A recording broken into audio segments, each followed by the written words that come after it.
Have you ever paused in the middle of your home and felt it, the subtle, almost invisible weight of things?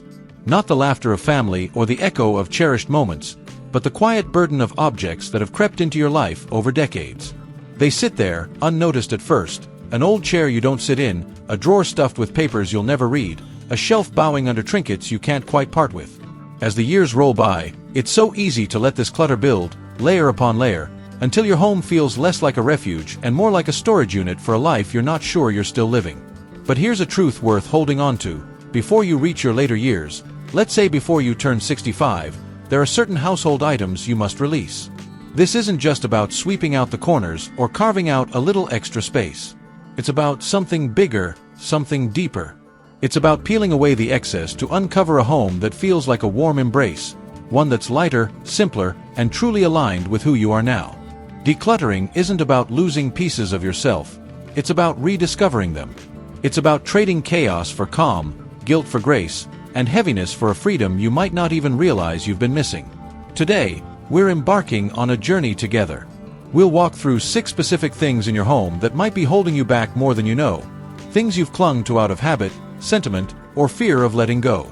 We'll dig into why releasing them can flood your life with unexpected relief, how it can lift your spirit in ways you didn't anticipate, and why this act of letting go isn't subtraction, it's addition. It's adding peace to your mornings, joy to your evenings, and a renewed sense of purpose to the space you call home. So, take a deep breath, open your heart, and let's step into this together, one piece at a time. Number 1. Furniture that's lost its purpose. Imagine this, an old rocking chair in your living room, its cushions flattened from years of sitting empty, its wood creaking like a tired sigh. Or maybe it's a massive dining table, once the heart of holiday feasts, now a silent giant gathering dust in a room you rarely enter. Furniture has a way of rooting itself in our homes. Some pieces we chose with care, others inherited with love, and some we kept simply because they've always been there. But over time, what once felt useful can turn into a burden, crowding your space and, if we're honest, your spirit. Think about it. That wobbly stool you dodge every time you walk by, the dresser with drawers that jam and test your patience, the love seat no one uses because it's too hard or too small. These aren't just physical obstacles, they're emotional ones. They sap your energy, trip you up, literally and figuratively, and make your home feel like a puzzle you can't solve. As we age, this clutter can even become a quiet danger, narrowing pathways, complicating cleaning, and dimming the ease you deserve in your own space. But beyond that, it's more than practicality. It's about how your home feels. A room stuffed with unused things doesn't invite you in, it pushes you out. Take James, a 67-year-old widower from Seattle, Washington. His bungalow had been his anchor for over 3 decades, a place where his kids grew up, where friends gathered, where life unfolded in all its messy beauty. Over the years, he'd collected furniture, a recliner from his parents' old house, a coffee table his brother crafted by hand, a set of chairs gifted by a neighbor who moved away. It felt cozy once, a testament to a full life. But as his kids built their own families and his world grew quieter, those pieces stayed, unchanged. One rainy Sunday, his son came by from Portland and said with a gentle grin, "Dad, this place looks like you're waiting for a party that's not coming." James froze. He looked around and saw it. His home wasn't a sanctuary anymore, it was a time capsule. So, he decided to act. He started with the recliner, its springs long gone, its fabric stained. He donated it to a young couple starting out, picturing them curling up in it with their first baby. The coffee table, too big for his downsized life, went to a thrift store where someone else might sand it down and make it theirs. With every piece he released, he felt a shift, not just in his living room, but in his chest. The space opened up, light poured in, and he found himself sitting there more, reading, sipping tea, feeling present. His home wasn't emptier, it was fuller, alive with possibility. James learned something profound. Letting go of furniture that no longer serves you doesn't diminish your story, it honors it by making room for the chapters still unfolding. Ask yourself, when did you last use that extra chair, that bulky ottoman? If you can't remember, it's not adding to your life, it's subtracting from it. Release it. Give it a new home where it can matter again. Your space isn't about how much it holds, it's about how much it holds you, how it cradles your days with comfort and ease. A home that flows, that breathes, is a gift you deserve. Number 2. Clothes that don't fit your life anymore. Now, let's step into your closet, a place that's often more than just storage. It's a gallery of who you've been. There's the leather jacket you wore on late-night drives in your 20s, the dress that twirled at a wedding you'll never forget, the stack of faded band tees you swear you'll wear again. These aren't just clothes, they're threads of your story, woven with memories and meaning. But as precious as they are, they can also become anchors, tethering you to a version of yourself that doesn't walk through the world anymore. Every day, you open that door and face it, a jumble of choices, most of which don't fit, not just your body, but your life. You push past the too tight jeans, the blouse that scratches, the shoes that pinch, and it's exhausting. It's a silent battle between who you were and who you are, and it steals a little piece of your morning calm. Before you turn 65, it's time to ask, do these clothes still serve me, or are they holding me back from stepping fully into today? Meet Sarah, 63, from Austin, Texas. Her closet was a treasure trove of her past. Floral blouses from her years as a schoolteacher, cowboy boots she'd danced in under neon lights, sharp suits from a corporate climb she'd long since left behind. She'd stand there sometimes, running her fingers over the fabrics, smiling at the woman she'd been, bold, busy, unstoppable. But getting dressed had become a slog.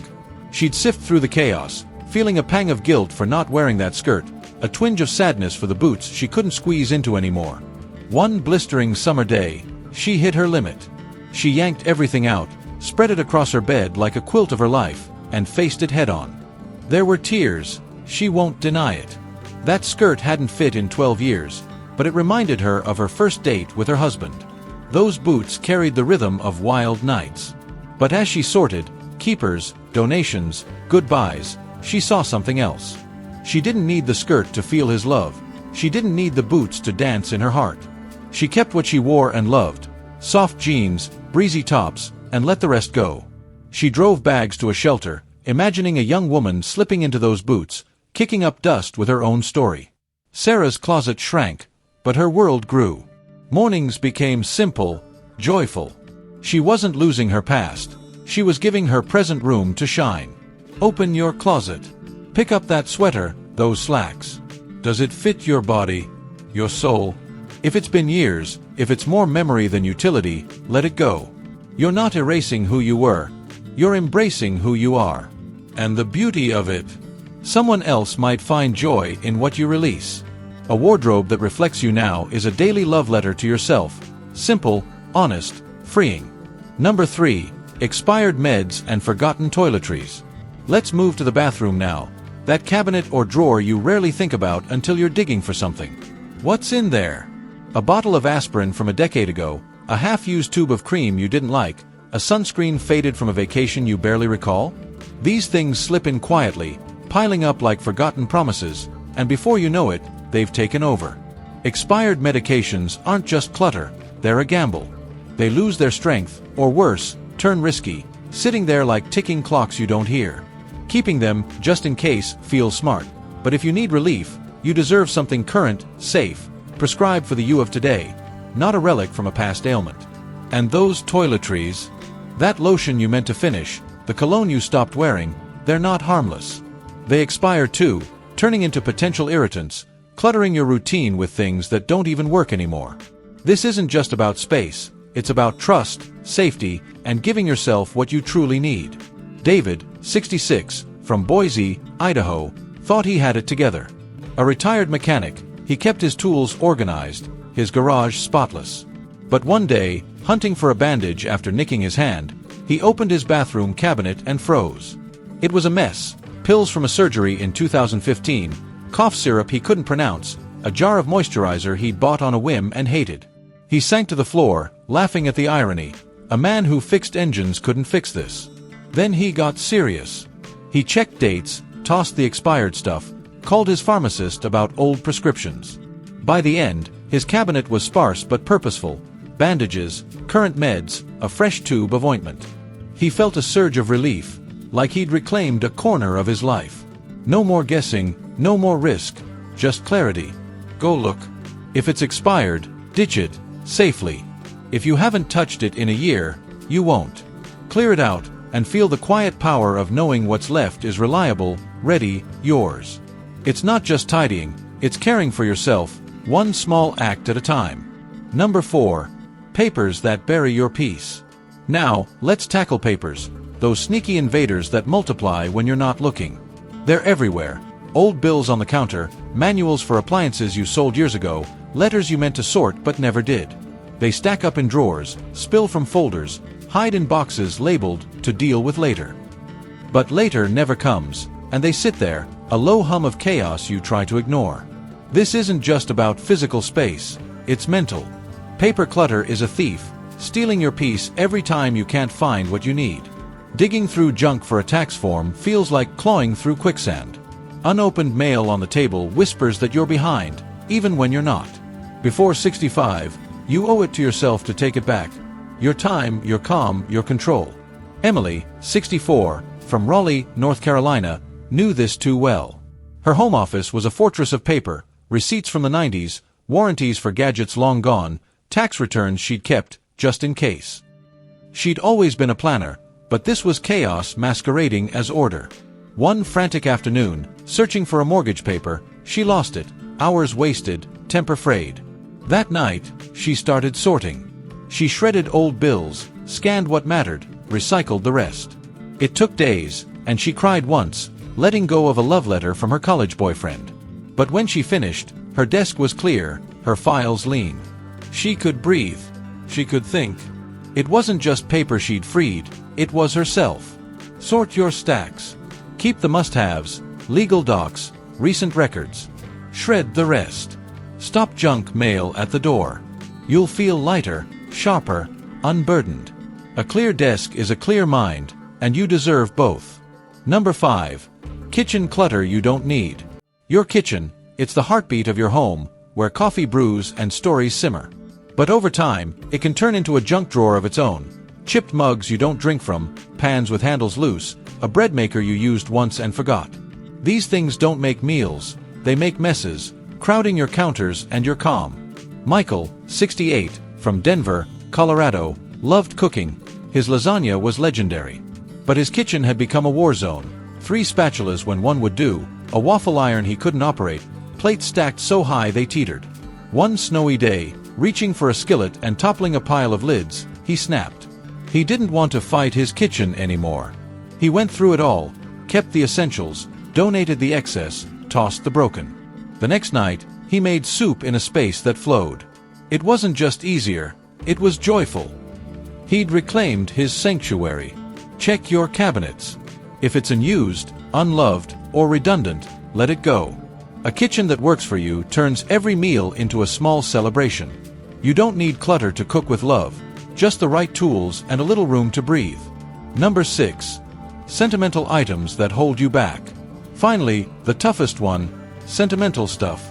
Old photos in cracked frames, a scarf from your mom, ticket stubs from a first date. These aren't objects, they're heartstrings, tugging at you with every glance. Letting go feels like betrayal, like you're cutting ties to what shaped you.